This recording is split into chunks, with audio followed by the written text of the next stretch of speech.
Eh, Oke, materi hari ini kita ke work system method ya. Jadi dua pertemuan, mungkin tiga pertemuan terakhir kita akan membahas work system method. Mungkin Anda pernah mendengar, mungkin Anda pernah disampaikan, tapi sebetulnya framework ini lebih cocok disampaikan jika memang Anda sudah memahami ya sistem informasi dan sudah mencoba untuk merancang sistem informasi dalam kuliah APSI ya. Jadi kita mungkin ada beberapa yang sudah Anda ketahui ya, sudah mengulang. Maksudnya adalah memperdalam bagaimana konsep yang minggu lalu mengenai prinsip-prinsip untuk sosioteknik dan pembangunan perancangan sistem informasi. Nah, kita sekarang menggunakan kerangka kerja yang namanya work system method, uh, buatan ini yang dibuat oleh Bapak Stephen Alter ya. Baik, nah mungkin Anda pernah melihat gambar seperti ini. Ini kurang lebih menggambarkan bagaimana sih orang membangun sistem informasi. Ternyata membangun sistem informasi itu seperti yang kita bahas minggu lalu, itu persentase kegagalannya cukup tinggi. Salah satu yang menjadi kegagalan cukup tinggi adalah pemahaman dan komunikasi yang mendasari dalam perancangan sebuah sistem informasi. Nih contoh, ya karena banyak orang yang terlibat. Ini ceritanya cuma mau bikin ayunan. Ya, bikin ayunan buat anak-anak main ya, mungkin orang dewasa bersantai. Tapi ternyata tidak semua orang yang terlibat dalam proyek sistem informasi tersebut paham apa yang dibicarakan. Customer bilangnya pengennya seperti ini. Dipahami oleh proyek leader seperti ini. Ini satu dahan yang sama, ini dahan yang berbeda. Analisis ngomongnya beda lagi. Mungkin pakai teknik yang sedemikian canggih sehingga gimana caranya coba Anda bikin ayunan seperti ini kalau kepalanya tidak kejeduk-jeduk sama. Kenapa? Karena analis itu biasanya orang yang ada di luar perusahaan. Bayangkan, Anda sebagai analis sistem lulusan teknik informatika itu harus menganalisis sebuah perusahaan misalkan yang bergerak di bidang bisnis makanan. Loh, Anda kan bukan ahli kuliner. Mungkin ada kesalahpahaman. Pada saat Anda salah di sini, programmer menerjemahkannya lebih ngaco lagi. Orang bisnis menerjemahkannya, wah yang bagus-bagus, bayangkan. Ngapain coba bikin ayun-ayunan tapi pakai sofa yang mahal. Orang bisnis kan seperti itu, ya, menampilkan kemudahan, kenyamanan tanpa memperhitungkan resiko, ya. Ini didokumentasikannya kacau balau. Kenapa tidak ada dokumentasi sama sekali? Jadi jika ada kesalahan, itu tidak bisa ditelusuri dari mana salahnya. Pada saat dioperasikan, ini seadanya. Nah, apa harga yang diminta ke customer, ini seakan-akan membuat proyek yang sangat mahal. Padahal sebetulnya yang diminta oleh customer sederhana seperti ini. Sekian banyak orang yang terlibat, tapi pemahamannya itu ternyata cukup kompleks. Kenapa kita butuh sebuah framework, sebuah kerangka kerja supaya orang punya pemahaman yang sama. Customer, project leader, sistem analis, programmer, bisnis konsultan, ya, dan seterusnya yang terlibat dalam pembangunan sistem informasi. Semuanya punya acuan yang sama, semuanya bisa mendiskusikan, mengkomunikasikan hal dengan aturan yang sama. Jadi diharapkan kejadian seperti ini itu diminimalisir, bisa dihindari ya. Jadi sebetulnya work system method ya ini adalah bagaimana Anda menganalisis sistem saat ini, current system, untuk merancang versi yang lebih baik ya, atau required system atau sistem yang akan dibuat dari as is menjadi to be saat ini yang dipakai dengan masa yang akan datang, yang baru yang akan dibangun, yang akan lebih baik. Kan pertanyaannya adalah lebih baik di mananya? Apa ukuran menjadi lebih baik? Komponen apa yang harus kita perhatikan supaya lebih baik? Nah, ini yang disediakan oleh work system method. Jadi, bisnis diharapkan bisa memahami dan menganalisis sistem informasi dengan dukungan teknologi informasi.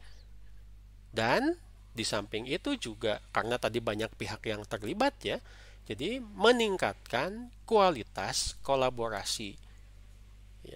Ya, Anda mungkin pernah punya pengalaman ya kerja kelompok. Saya yakin kalau level kolaborasinya semakin baik, laporan pun ya kerja atau menyelesaikan tugas yang diberikan oleh dosen itu akan lebih baik. Kolaborasi semakin jelek, ya hasilnya pun dijamin semakin jelek. Bayangkan ada satu kelompok terdiri dari 4 mahasiswa yang kerja cuma 2 orang atau jangan-jangan cuma 1 orang. Sementara si materinya, tugasnya itu hanya bisa bagus jika dikerjakan oleh 4 orang. Ya kacau. Ya, artinya itu kualitas kolaborasinya kurang baik. Tadi saya sudah menyinggung ya. Jadi problem salah satunya itu adalah kesulitan dalam komunikasi. Lalu juga kenapa kita menggunakan work system method? Ini adalah untuk mengembangkan metode analisis sistem yang digunakan oleh profesional bisnis Anda nanti ya kalau sudah jadi ST ya, jadi profesional bisnis dengan tingkat kedalaman dan detail yang memang sesuai.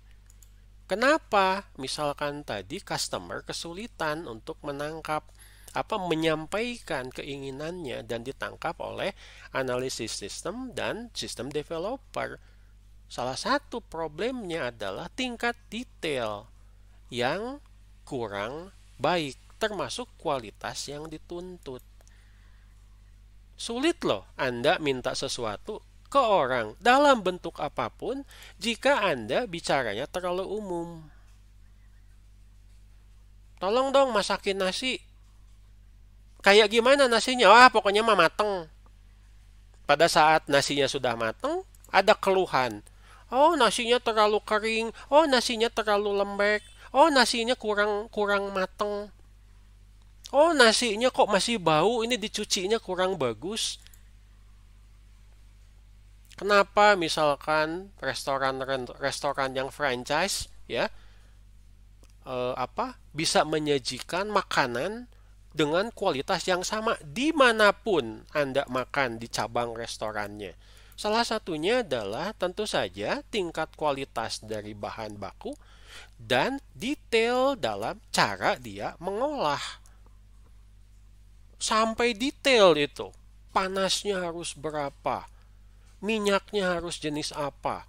Minyaknya harus segimana? Terigunya, wah banyak sekali detail-detail seperti itu yang menjadi standar, yang menjadi acuan sehingga siapapun nanti yang menjadi pelaksana dalam analisis sistemnya ya ini akan mudah memahami detail ya. Perhatian penting itu. Kenapa ada mahasiswa yang disebut berpikiran kritis? Critical thinkingnya bagus. Salah satu syarat yang tidak bisa ditawar-tawar itu adalah perhatian kepada detail dan kualitas. Jadi tujuan dari WSM ini adalah akan lebih berhasil dalam menangani masalah bisnis Ya, jadi fokus pada tujuan kerja dan bisnis atau proses bisnis yang didukungnya di sistem informasi tersebut.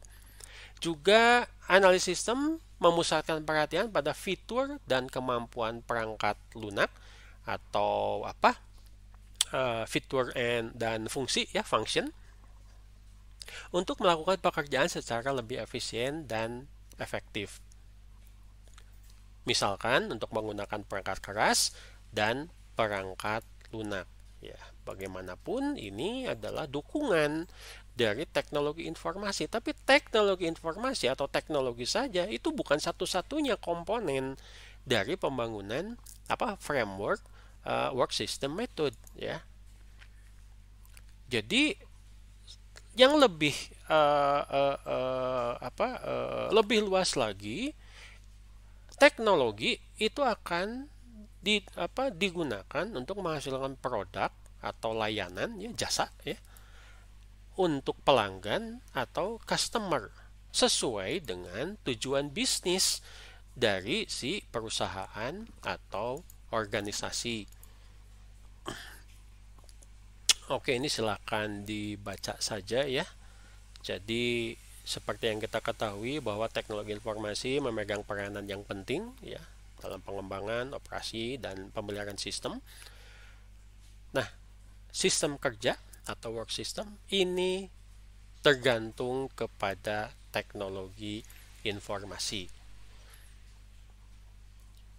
Ini kalau kita melihat contoh sistem ya, bisa dikenakan si work system ini kepada sistem informasi, kepada proyek, kepada rantai pasokan ya, atau supply chain ya, sistem kerja interorganisasional yang ditujukan untuk pengadaan bahan dan masukan lainnya ya, contohnya sebuah perusahaan yang membutuhkan supplier ya untuk menghasilkan baik produk ya ataupun layanan, termasuk juga bagaimana sekarang sistem informasi khususnya di bisnis, di proses bisnis ini tergantung kepada website, khususnya website e-commerce ya. Secara umum kita bisa melihat dalam masa pandemik ini e-commerce itu semakin penting, semakin banyak menolong baik customer maupun pelaku bisnis ya dalam pelayanan ya, dalam pembuatan dan penggunaan produk. Nah, pendekatan dari work system method ini ada dua macam. Yang pertama adalah pandangan statis. Jadi bagaimana kita melihat sistem yang sekarang sedang berjalan. Lalu pandangan dinamis, bagaimana kita menganalisis bahwa sebuah sistem itu akan berkembang. Ya. Sekarang mungkin misalkan fakultas teknik fokus ke teknologi untuk mendukung e-learning. Ternyata pemerintah misalkan membuat regulasi, membuat aturan bahwa mahasiswa ini bisa melaksanakan kuliah bukan hanya di kampusnya, tapi juga di kampus atau mungkin di organisasi lain. Ya, kampus merdeka. Bagaimana misalkan nanti situ ya, situ kita ya, sistem informasi terpadu Unpas bisa berkembang secara dinamis untuk mengantisipasi perubahan dari pola kuliah.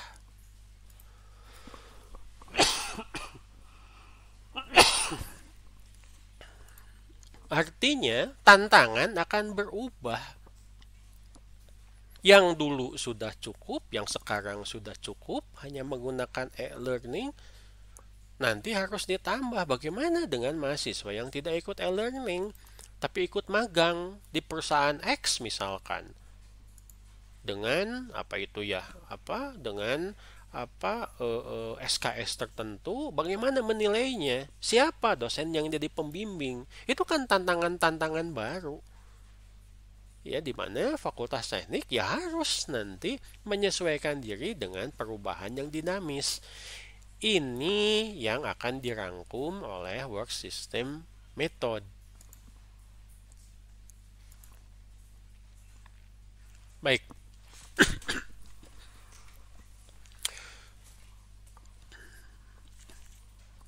Nah, pada dasarnya dampak work system method pada organisasi,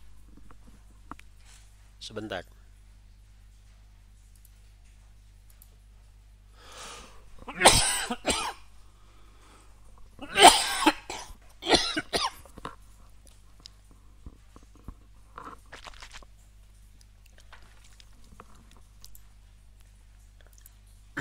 Oke. Sorry, tenggorokan saya gatal. Sampai di mana tadi? Tadi saya sudah menyebutkan bahwa komponen dan interaksi dalam sistem kerja harus alignment, ya, harus selaras.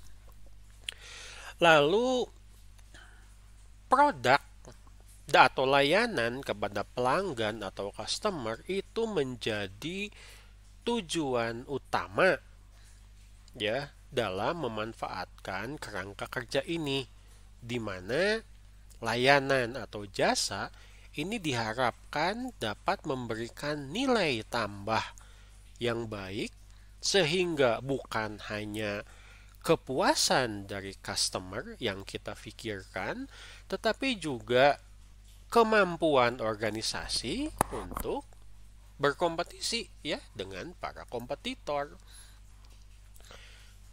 Saya kan berkali-kali bilang sama Anda, ya, jangan pernah Anda berpendapat bahwa yang namanya perguruan tinggi ini tidak berkompetisi. Ya, bagaimana mungkin, ya, dalam kondisi pandemik seperti ini ternyata Unpas itu masih cukup banyak yang memilih, karena misalkan punya kemampuan memanfaatkan e-learning. Tidak semua perguruan tinggi punya kemampuan seperti itu. Termasuk juga tidak semua perguruan tinggi punya dosen yang punya kemampuan seperti itu. Itu ada nilai tambah. Itu ada kemampuan untuk memberikan layanan yang sebaik-baiknya. Karena pendidikan itu adalah bisnisnya Unpas. Misalkan apapun kegiatan yang kita lakukan sekarang, contohnya, ya, itu harus alignment, harus selaras dengan tujuan. Betul cari untung, betul cari penambahan nilai, tapi bisnis utama itu tetap adalah pendidikan.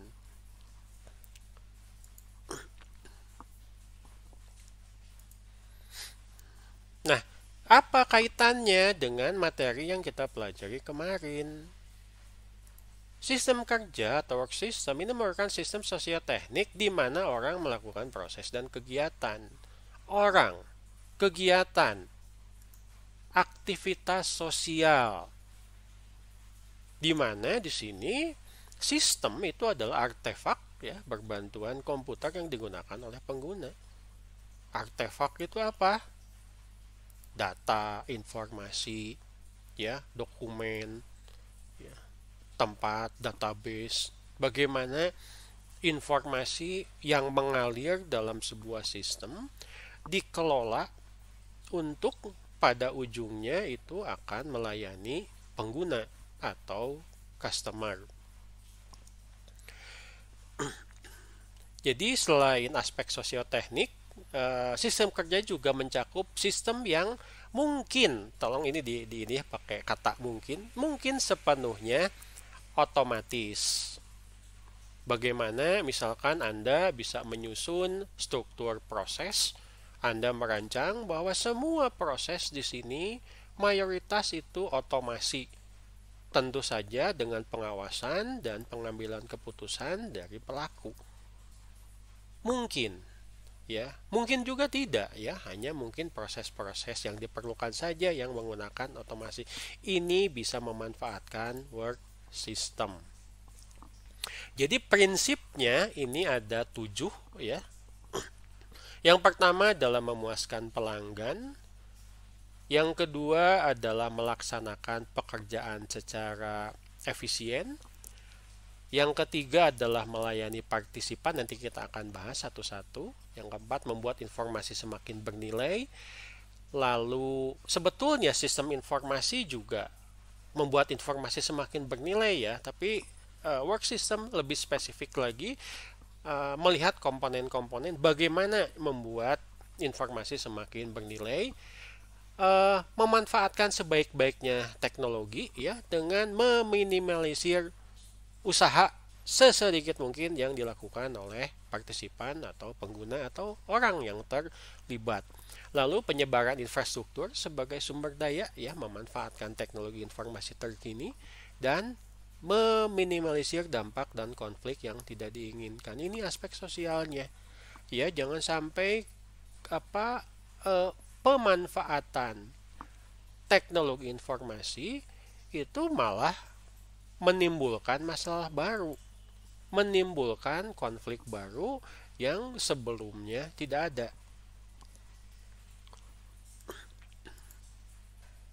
Ya, gambarnya segitiga dikelilingi oleh environment, lingkungan, oleh strategi dari organisasi dan infrastruktur. Ya, kalau Anda lihat di laporan-laporan TA, ini di bab 2-nya suka ada yang mencantumkan ini, ya. Karena ini sudah cukup umum sebagai alat untuk membantu peneliti melakukan analisis. Bagaimana ternyata partisipan ini berinteraksi dengan proses dan aktiviti. Ada dua versi ya.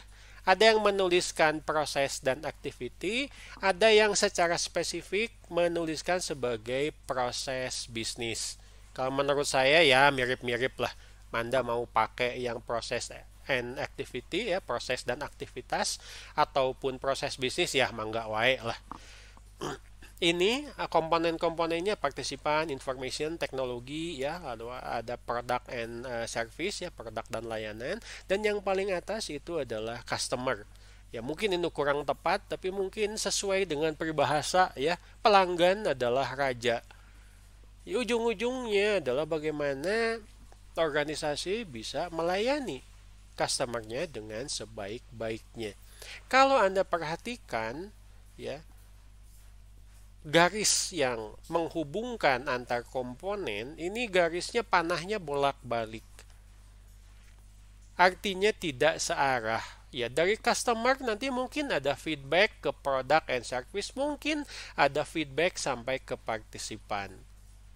Ya, proses dari partisipan ini meskipun tidak langsung ini bisa sampai ke customer, didukung oleh environment, strategi, dan infrastruktur. Nanti kita lihat satu-satu ya. Jadi ada 9 elemen dasar ya dari work system framework. Mempertahankan identitas dan integritas sebuah organisasi meskipun perubahan tambahan dapat memodifikasi detail tertentu dari bentuk atau fungsinya. Kita lihat misalkan bagaimana ternyata yang namanya, ya contoh saja ya, kita pakai contohnya Unpas sajalah, Fakultas Teknik. Bagaimana kita sudah masif itu menggunakan yang namanya teknologi. Tapi apakah penggunaan teknologi menghilangkan jati diri dari Fakultas Teknik? Kan enggak. Ya justru seharusnya semakin memperkuat. Kita bicaranya mengenai agama Islam, Unpas. Kita bicaranya mengenai budaya Sunda. Ya mangga saja menggunakan teknologi. Tapi tetap harus memperkuat identitas. Apa itu? Luhung agama jembar budaya ya, akan salah jika Universitas Pasundan, Fakultas Teknik menggunakan teknologi tapi malah menghapus identitasnya. Bagaimana dengan manusia? Coba perhatikan di sekitar Anda. Bagaimana ternyata akibat orang-orang menggunakan media sosial itu banyak yang seperti tercabut dari akar budaya dan agama. Betul? Betul Silvi? Betul Sofian? Betul Anjara? Ya, bayangkan menggunakan teknologi tapi sudah kehilangan identitas dan integritasnya. Katanya orang Islam, katanya orang Timur yang menjunjung tinggi etika dan kesopanan. Loh kok malah joget-joget di TikTok dengan menggunakan busana yang seadanya? Loh kan itu identitas dan integritasnya bagaimana itu? Ya, demi like, ya, demi komen, demi subscribe. Ya, ya ini apa ya? eh Contoh saja, jangan sampai ya perilaku orang yang bisa tercerab tidak bisa mempertahankan identitas dan integritasnya ini nanti ke bawah-bawah ke dalam organisasi. Jadi kalau tadi saya bilang alignment ya selaras, nanti selaras dengan apa? Orang sudah tidak punya kepribadian.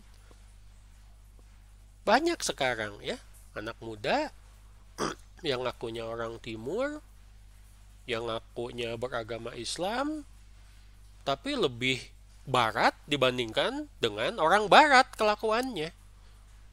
Ya, kalau dibandingkan dengan orang barat pun orang barat mungkin malu ya. Mereka juga nggak gitu-gitu amat. Betul apa betul? Ya, kalau ada yang seperti itu, ya dinasehati baik-baik. Kalau tidak bisa dinasehati baik-baik, ya jangan ikut-ikutan lah. Ya, tidak ada manfaatnya. Baik, yang pertama adalah proses dan activity. Ya, Anda bisa menyebutnya sebagai proses bisnis ya. Ini istilah ini digunakan sebagai pengganti istilah proses bisnis karena banyak sistem kerja tidak mengandung proses bisnis yang sangat terstruktur yang melibatkan urutan langkah yang ditentukan. Masing-masing dipicu dengan cara yang ditentukan. Tapi biasanya kalau Anda itu buat penelitian, tugas akhir misalnya kan yang jadi Anda analisis, amati ya, Anda survei dan seterusnya, itu adalah organisasi yang memang punya proses bisnis. Jadi silahkan saja sebetulnya Anda mengganti istilah proses dan activity dengan proses bisnis. Jadi proses dan aktivitas ini itu digambarkan juga sebagai proses yang disengaja ya, dengan urutan yang isinya tergantung pada keterampilan, skill ya, pengalaman ya dan penilaian dari aktor utama. Dalam hal ini adalah partisipan. Siapa partisipan itu? Partisipan atau peserta ini adalah orang yang melakukan pekerjaan. Ya, partisipan di teknik informatika di Fakultas Teknik siapa? Dosen, staff misalkan ya, atau mungkin bagian IT ya, dari misalkan laboratorium komputer yang dapat secara aktif menggunakan teknologi informasi. Nah, dalam menganalisis sistem kerja, peran peserta sistem kerja yang lebih menonjol lebih penting daripada peran pengguna teknologi yang lebih terbatas. Jadi aspek dari apa tuh ya? Kalau mungkin istilahnya kurang tepat kali ya, sumbangsihnya kali ya dalam sebuah sistem itu akan dilihat. Kenapa jadi partisipan? Partisipan itu aktif, bukan yang tidak aktif. Coba saya tanya nih, Anda partisipan kuliah bukan? Ya, partisipan kuliah bukan? Berarti aktif kan? Ya, jadi kalau ada yang ngakunya mahasiswa kuliah, tetapi misalkan tidak pernah ada persiapan, tidak pernah baca buku, tidak pernah ngerjain tugas, kuliah ogah-ogahan, ya itu bukan disebut partisipan karena dia tidak terlibat aktif dan tidak menyumbangkan nilai kepada kegiatan dalam organisasi. Ada nilai yang disampaikan, ya. Nilai apa yang disampaikan misalkan dosen sebagai partisipan dalam sebuah sistem yang namanya fakultas teknik? Ya tridharma itu nilainya. Di bidang pengajaran, di bidang penelitian, di bidang pengabdian masyarakat. Semakin dia aktif dalam mengajar, semakin dia aktif dalam meneliti, ya, mempublikasikan hasil penelitiannya, membimbing mahasiswanya sehingga lulus kuliah dengan sukses, lalu juga mengamalkan ilmunya untuk masyarakat dalam bentuk berbagai macam kegiatan, yaitu dia akan menyumbangkan nilai, dia akan disebut sebagai partisipan. Ya, partisipan dan teknologi di sini akan menggunakan informasi, baik yang dikodekan maupun tidak dikodekan. Tentu saja informasi di sini adalah data yang relevan atau sesuai dengan proses bisnis. Ya, Unpas tidak perlu ya data mantan pacar Anda ya. Meskipun misalkan Anda sudah memproklamirkan diri sebagai playboy cap duren 3 misalkan. Nggak perlu itu. Nggak ada hubungannya sama Unpas. Tapi pada saat Anda punya prestasi, pernah ikut seminar, terus pernah juara misalkan olahraga badminton atau karate misalkan, atau ikut kegiatan yang mengharumkan nama bangsa, loh itu ya yang memang sesuai, yang relevan dengan proses bisnis misalkan yang dilaksanakan di Universitas Pasundan. Teknologi, website, database, ya, teknologi yang membantu untuk absen, ya, fingerprint reader, ya, membuat website untuk TA mahasiswa, TA KP, membuat ya banyak lagi, ya, termasuk sampai dengan pengelolaan hardware yang tersedia di organisasi, ya. Sekarang kan cukup masif ya pemanfaatan internet menggunakan wireless wifi dan seterusnya. Termasuk juga tadi ya sudah disinggung bagaimana misalkan kalau sebuah bisnis itu didukung oleh website e-commerce, itu masuk ke teknologi. Layanan ya dan produk atau proses bisnis ini menghasilkan mungkin produk fisik, mungkin produk informasi, mungkin jasa, atau juga tidak berwujud ya seperti kenikmatan dan ketenangan pikiran. Wah, sekarang itu banyak ya orang yang mencari layanan yang bisa lepas dari stres.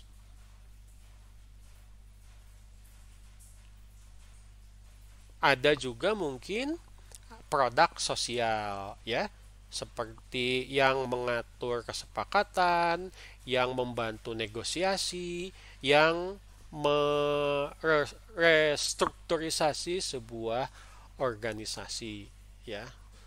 Ya, perbankan misalkan ya masuk kategori jasa. Terus kalau misalkan pabrik ya, pabrik sepeda itu masuk ke produk fisik. Lalu misalkan GoFood ya, Gojek ini sebetulnya bukan produk fisik tapi lebih mengelola produk informasi ya, dan seterusnya. Lalu ada customer. Customer ini terbagi dua macam, yang eksternal dan internal. Betul bahwa misalkan karyawan itu ya staff misalkan di Unpas atau mungkin dosen di Unpas itu adalah partisipan, tapi di samping itu juga dosen atau karyawan ini menjadi internal customer. Karena kami pun itu dilayani oleh sistem. Bagaimana mungkin saya bisa ngajar Anda hari ini kalau tidak disediakan Zoom meeting dari fakultas? Tidak disediakan website e-learning yang bisa dengan mudah berkomunikasi atau tidak diberikan daftar mahasiswa yang ikut kuliah sistem informasi sosial. Bingung dong nanti gimana bisa ngajar. Di satu sisi saya adalah partisipan, di sisi lain saya juga dilayani oleh Fakultas Teknik sebagai customer. Lalu juga mungkin ini akan melaksanakan apa pelanggan eksternal dari yang lain. Contoh misalkan ya, Anda nanti buat TA. TA-nya sudah selesai, sudah seminar, sudah sidang, dapat nilai A. Amin, gitu dong ya. Nggak ada yang mau nih TA-nya dapat nilai A.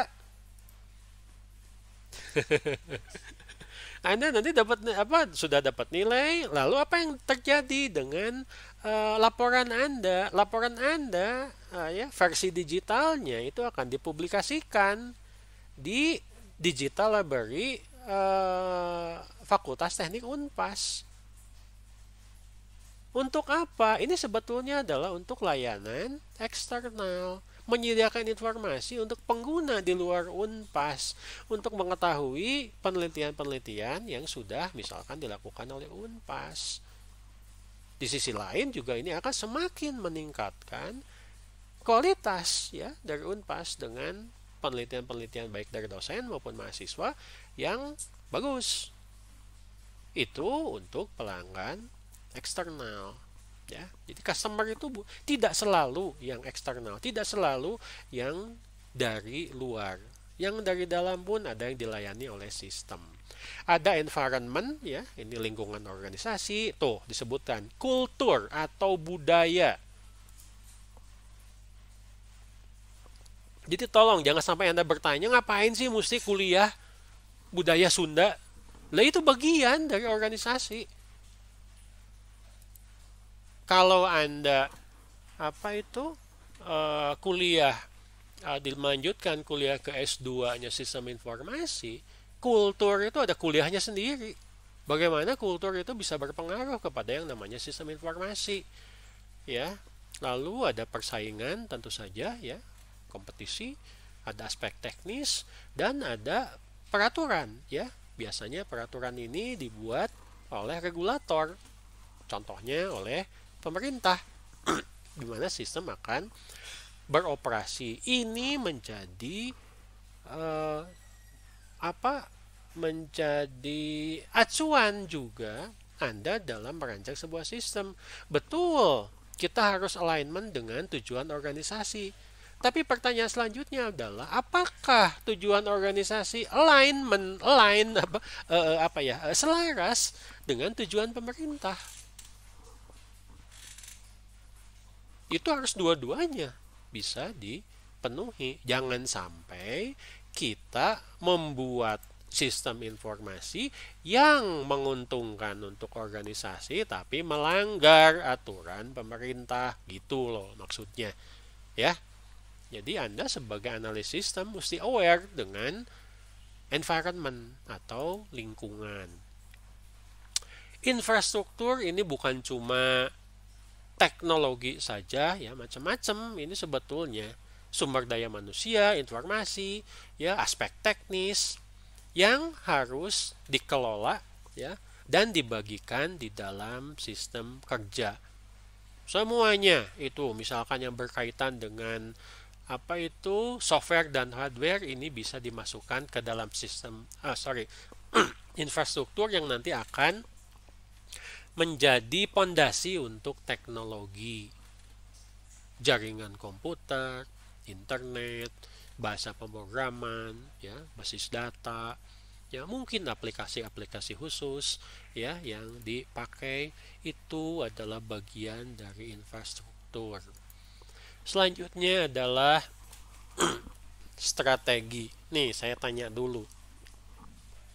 Mungkin tidak sebuah perusahaan dapat mencapai tujuannya jika strategi yang digunakan tidak tepat.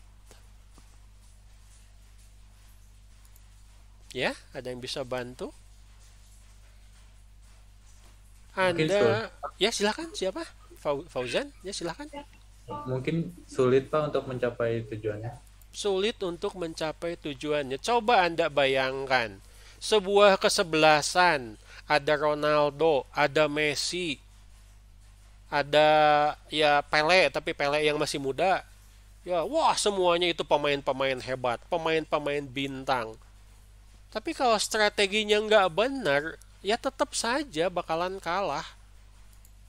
Meskipun pemain-pemainnya itu adalah, wah tidak perlu diragukan lagi kemampuannya. Jadi kita sebuah organisasi punya modal yang besar, punya teknologi yang terkini, ya punya bisnis yang memang sedang berkembang, tapi strateginya salah, kacau.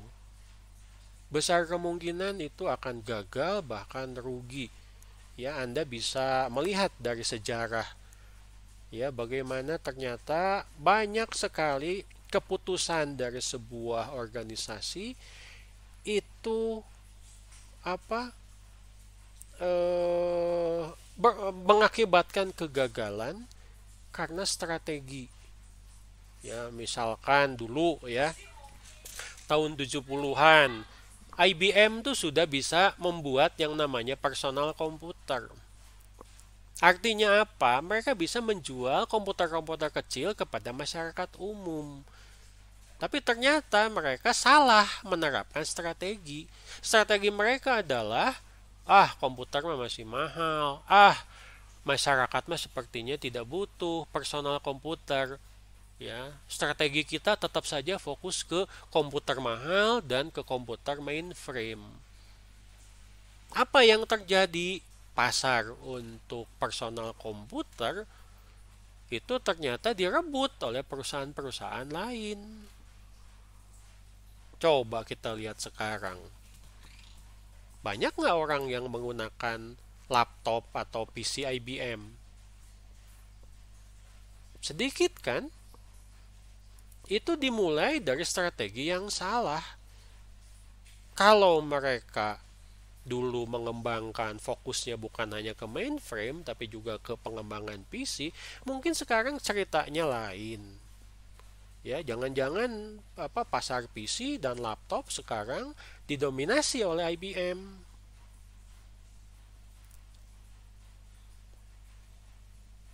Bagaimana dengan Unpas misalkan? Apakah punya strategi untuk mendapatkan mahasiswa? Pasti ada.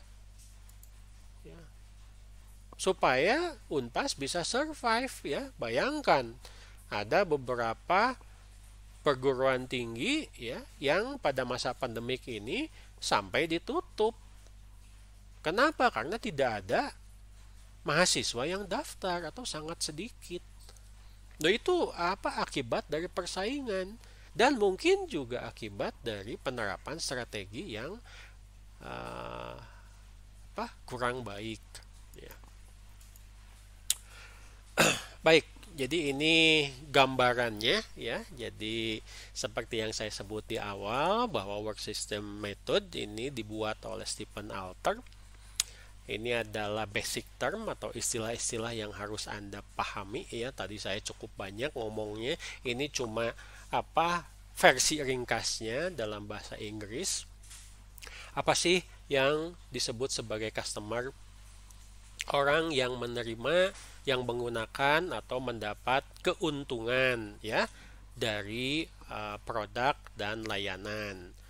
Produk dan layanan ini bisa kombinasi katanya dari bentuk fisik, informasi dan layanan yang dikenakan terhadap bermacam-macam customer. Ingat tadi ya, eksternal dan internal. Ada proses dan activity atau proses bisnis. Ini termasuk semua pekerjaan atau proses ya, termasuk proses bisnis baik yang terstruktur maupun tidak. Mungkin juga ini disebutkannya improve improve activity. Maksudnya improve activity di sini mungkin ada proses-proses yang harus beradaptasi. Improve berarti beradaptasi ya seharusnya menjadi lebih baik. Misalkan yang tadinya dirancang tidak memanfaatkan teknologi informasi, sekarang dirancang menggunakan teknologi informasi. Tadinya perkuliahan itu hanya dirancang maksimal 4 kali menggunakan e-learning, itu rencana tahun 2018-2019 ya di Fakultas Teknik. Jadi rencananya dosen tuh pertemuan supaya nanti tidak terlalu sibuk dan bisa melakukan kegiatan lain seperti penelitian misalkan. Dari 14 kali pertemuan, ini yang wajib pertemuan tatap muka cuma 10. Sisanya bisa menggunakan e-learning. Tapi ternyata datang pandemik. Nah, ini aktivitinya diimprovisasi, diimprove, diperbaiki. Bukan 4 kali lagi, tapi kita 14 kali pertemuan semuanya menggunakan e-learning. Itu contoh ya. Lalu partisipan adalah orang yang melakukan pekerjaan, information, ini adalah informasi yang digunakan dan dibuat dalam rangka mendukung pekerjaan, dan teknologi adalah kakas yang membuat orang, partisipan maupun customer ini melaksanakan pekerjaan dengan lebih mudah, lebih efektif, lebih efisien. Jadi kalau Anda membuat sistem informasi memanfaatkan teknologi, malah nyusahin, betul menguntungkan customer, tapi malah nyusahin partisipan, yaitu tidak boleh. Ya, sistemnya tidak akan bisa bekerja dengan baik. Oke. Ini apa skemanya, summary-nya kalau dalam bentuk apa itu work system method. Perhatikan ya. Jadi 1 2 3 4 5 6 komponen segitiga ini ya, termasuk didukung tadi oleh environment ya, lalu apa itu strategi dan infrastruktur, ini saling terkait. Ujung-ujungnya produk, jasa, dan customer ini harus memuaskan pelanggan. Pekerjaan, proses-proses dalam bisnis ini harus efisien. Partisipan itu harus dilayani oleh sistem. Bukan melayani sistem, tapi dilayani. Sehingga dia dapat bekerja dengan baik, mendukung proses bisnis. Bagaimana dengan informasi? Harus ada nilai. Teknologi yang dipakai bukan yang mahal, bukan yang teknologi terbaru, ya, tetapi teknologi yang bisa mengurangi usaha dari customer, partisipan, proses bisnis, tetapi dengan hasil yang terbaik. Ya, di sini ada apa yang tadi kita bahas, bahwa minimalisir katanya konflik dan resiko. Ya. Anda bisa melihat betul misalkan sebuah proses dengan memanfaatkan teknologi tertinggi itu keuntungannya sangat tinggi, tetapi resikonya juga sangat tinggi. Hati-hati. Ya. Ini juga harus dipertimbangkan dengan baik ya. Ada dukungan dari infrastruktur ya.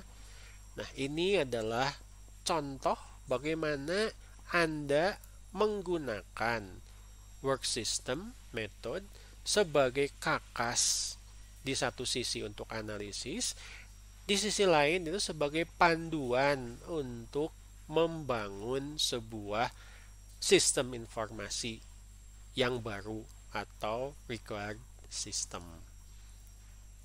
Oke, sekarang kita contoh ya, misalnya studi kasus.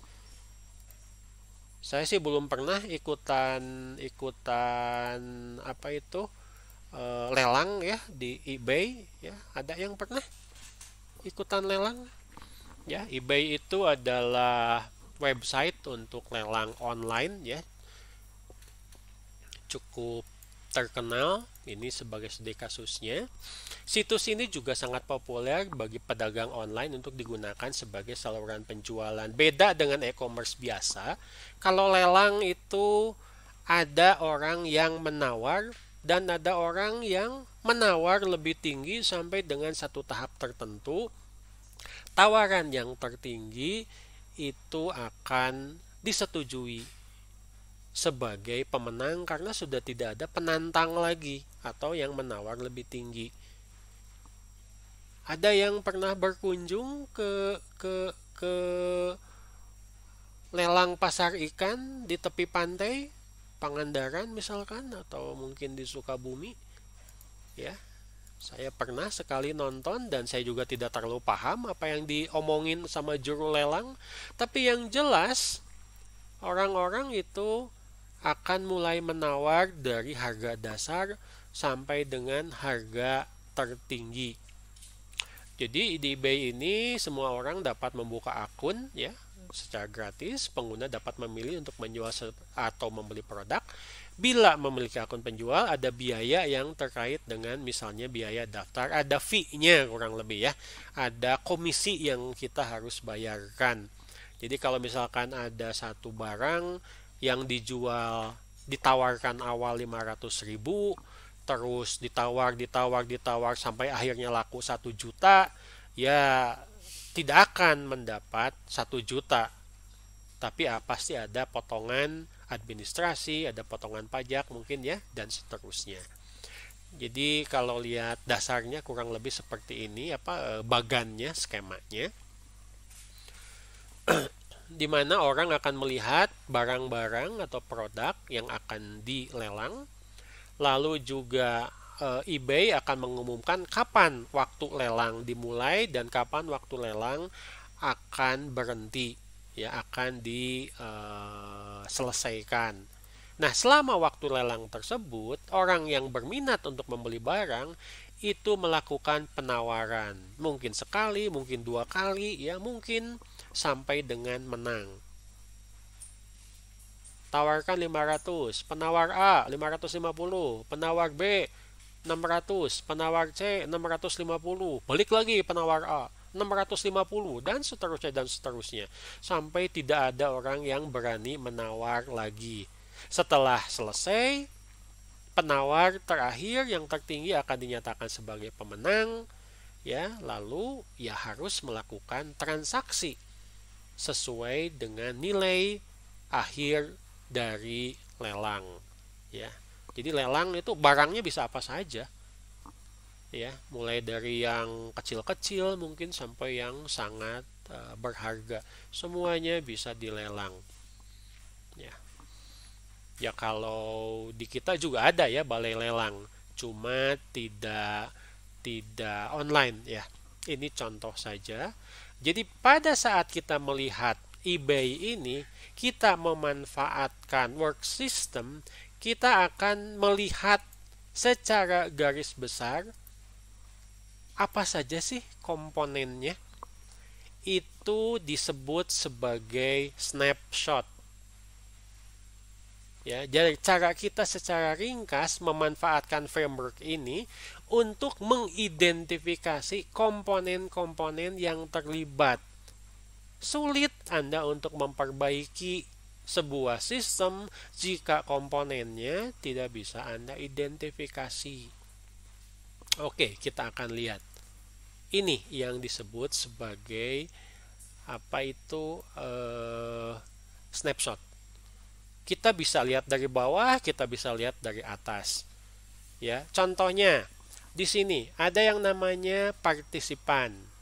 Partisipan itu ternyata setelah dianalisis terdiri dari yang menawar harga atau melakukan bidding, ya, istilahnya bid, ya, menawar itu bid kalau dalam lelang.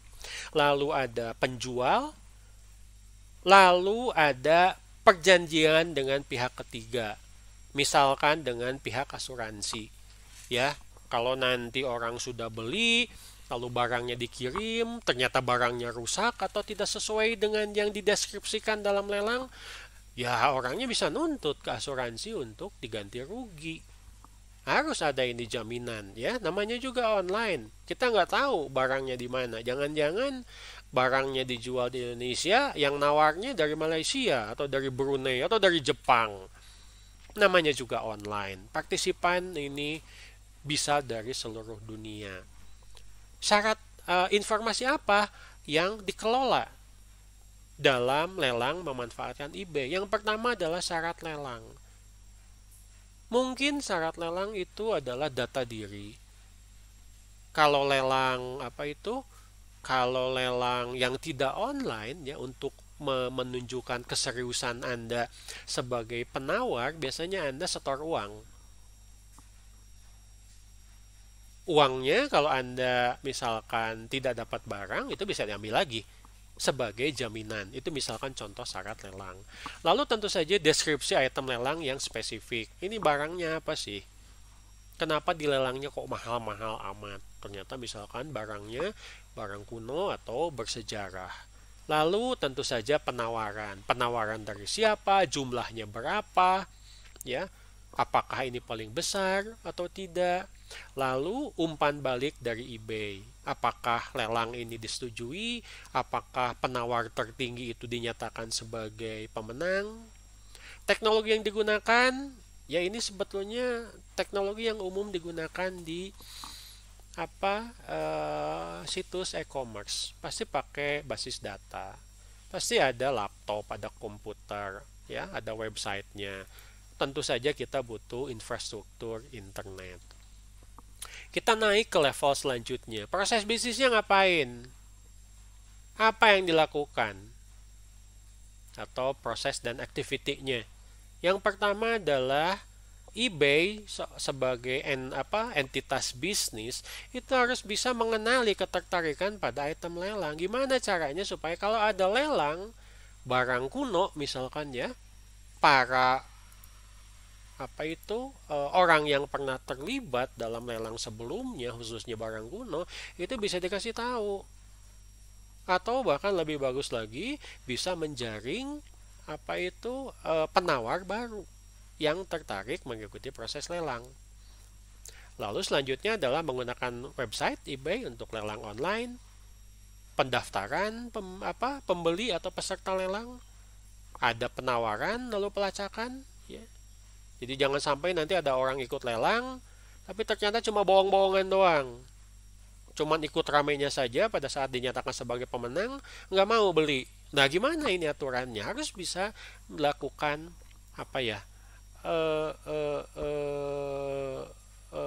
kepastian dari informasi yang disediakan di komponen information.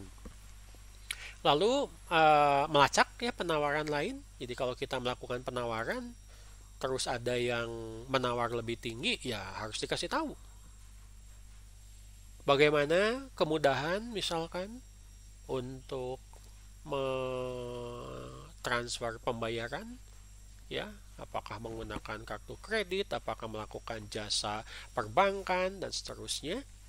Lalu karena ini beda tempat, asuransi sepertinya diperlukan, wajib. Lalu yang terakhir adalah proses pengambilan atau mungkin pengiriman benda hasil lelang. Produk dan layanan dari eBay itu adalah pembelian dan penerimaan item lelang. Orang itu bisa upload item lelang yang dia miliki, yang menurutnya itu akan laku dengan harga yang cukup baik. Ya, nanti ada konfirmasi ya dalam bisnis proses. Apakah harganya itu masuk akal atau tidak dari pihak si eBay. Selanjutnya adalah informasi mengenai item lelang. Nah, layanannya ini adalah memberikan informasi sebaik-baiknya.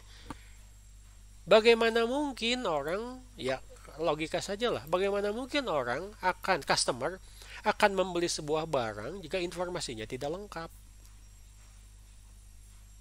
Ini warnanya apa? Nggak tahu.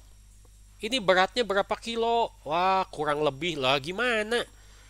Ya, bagaimana mungkin jika layanan tersebut tidak bisa diberikan, sementara deskripsinya ini kan lelangnya online, orang dari jarak jauh lihatnya. Bagaimana kita bisa membuat misalkan, oh ini barang kuno.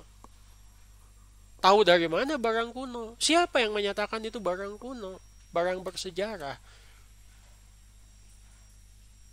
Ada sertifikatnya, ada ahli yang sudah cukup terkenal yang menyatakan bahwa memang betul itu adalah barang bersejarah.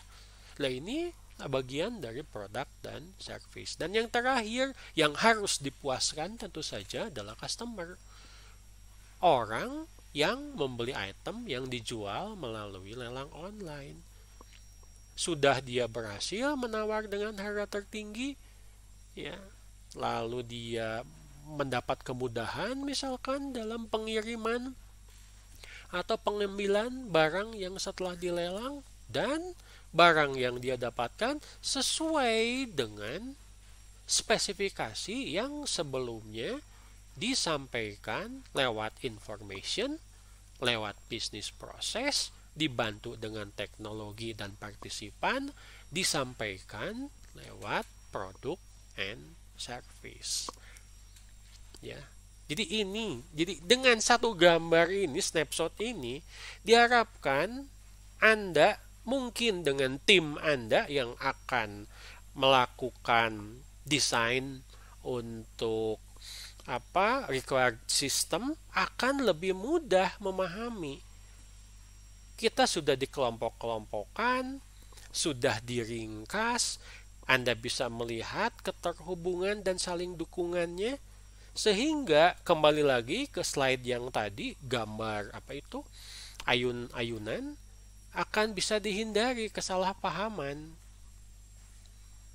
Coba di sini, customer yang membeli item yang dijual melalui lelang online, jelas gitu loh, jelas, ringkas, dan mudah dipahami oleh analis sistem, ya, oleh analis desainer, oleh programmer, dan pihak-pihak lain yang terlibat dalam pembangunan sebuah sistem aplikasi.